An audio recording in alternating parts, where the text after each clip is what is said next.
কলিয়াবৰ পালেহি উৰিয়াম ঘাটৰ বেদখলকাৰী কলিয়াবৰত বীৰ লাচিত সেনাৰ বাধা বেদখলকাৰী কলিয়াবৰ ৰেকা পাহাৰৰ চৰকাৰী ভূমিত ঘৰ সজাৰ চলাইছিল চেষ্টা বীৰ লাচিত সেনাৰ দলে বাধা দিয়ে বেদখলকাৰী ইতিমধ্যে উৰিয়াম ঘাটৰ পৰা কলিয়াবৰৰ ৰেকা পাহাৰত অৱস্থান বেদখলকাৰীক স্থান নিদিবলৈ আহ্বান জনাইছে গাঁও প্ৰধানে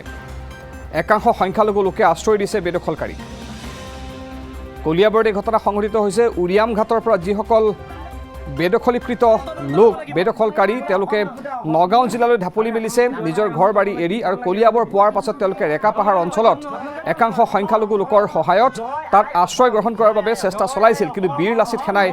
বাধা দিয়ে এইসকল বেদখলকাৰীক আৰু গাঁও প্ৰধানেও আহ্বান জনাইছে তাত অতীজৰে পৰা বসবাস কৰি অহা সংখ্যালঘু লোকসকলক যাতে এইসকল বেদখলকাৰীক তেওঁলোকে আশ্ৰয় নিদিয়ে আপুনি মুখামুখি কিয় কথা কৈ আছে আমাৰ অসম হয় আপোনাৰ অসম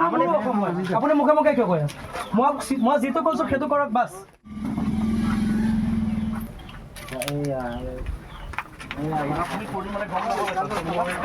জাগা আমি দিয়া নাই যে কেনেকে মাল নমালে এতিয়া মাল নমাইছে আমাৰে নিজৰ ভাই হয়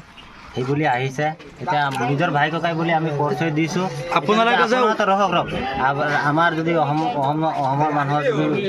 অসুবিধা হৈ আছে তেতিয়া আমি সেই মানুহজনক ৰাখিব নোৱাৰিম দিয়ে দিব লাগিব সেইটো এতিয়া আমিতো আৰু আপোনালোকে আহিছে যে হেৰি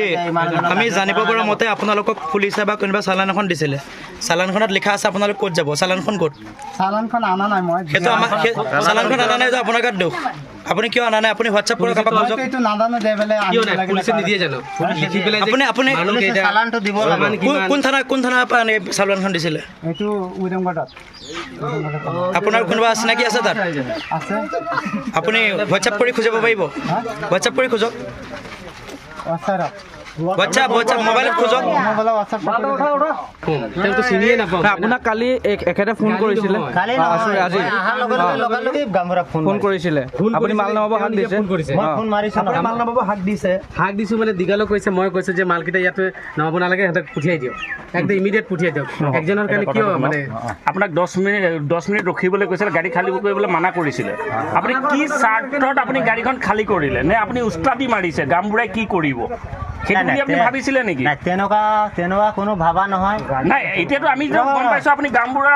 শুনা নাই শুনক কথাটো নিজৰ দমত মাল খালী কৰিলে মই যদি তেনেকুৱা মানুহ হ'লে গামবুঢ়াক লগালগি নজনালো হ'লে মই নিজৰ দমতে বস্তুটো নমাই দিলোঁ মই যদি তেনেকুৱা ভাবিলে হ'লে লুকাই বস্তুটো নমাই দিলে হ'লে গামবুঢ়াক লগালগি নজনালো হ'লে তেনেকুৱা ভাবিলে হয় কিন্তু আপুনি গাঁওবুঢ়াই মানা কৰাৰ পিছতো আপুনি কিয় থাকিলে গামবুঢ়া উলংঘা কিয় কৰিলে সেইটো লাগে মই কৈছো ডাইৰেক্ট যে মানুহখিনি হৈ গুচি যাব আপুনি এটা চব মনে মনে থাকক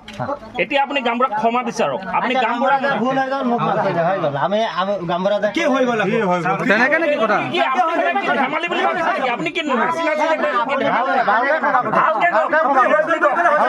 ভুল হ'ল মাফ কৰি দিয়ক। আপুনি আচুকাই ক্ষমা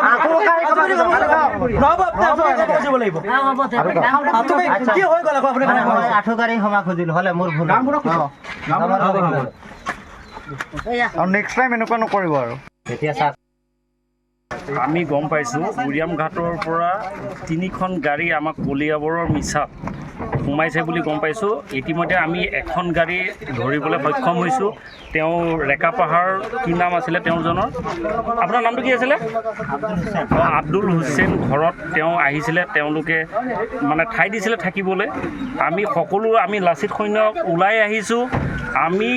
তেওঁলোকক এটাই স্পষ্ট কৰিব বিচাৰিছোঁ তেওঁলোকে আমাৰ কলিয়াবৰত হওক বা আমাৰ অসমত হওক থাকিব নোৱাৰে তেওঁলোকক আমি ওলাই যাবলৈ আমাৰ বীৰ লাচিত সেনাৰ পৰা আমি সকলোৱে তেওঁলোকক সকিয়নি দিছোঁ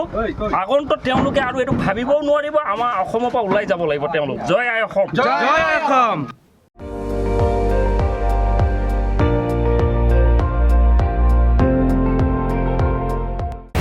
আপুনি চাই আছে ND24 সৰ্বশ্ৰেষ্ঠ নহয় সৰ্বোত্তমৰ দৌৰ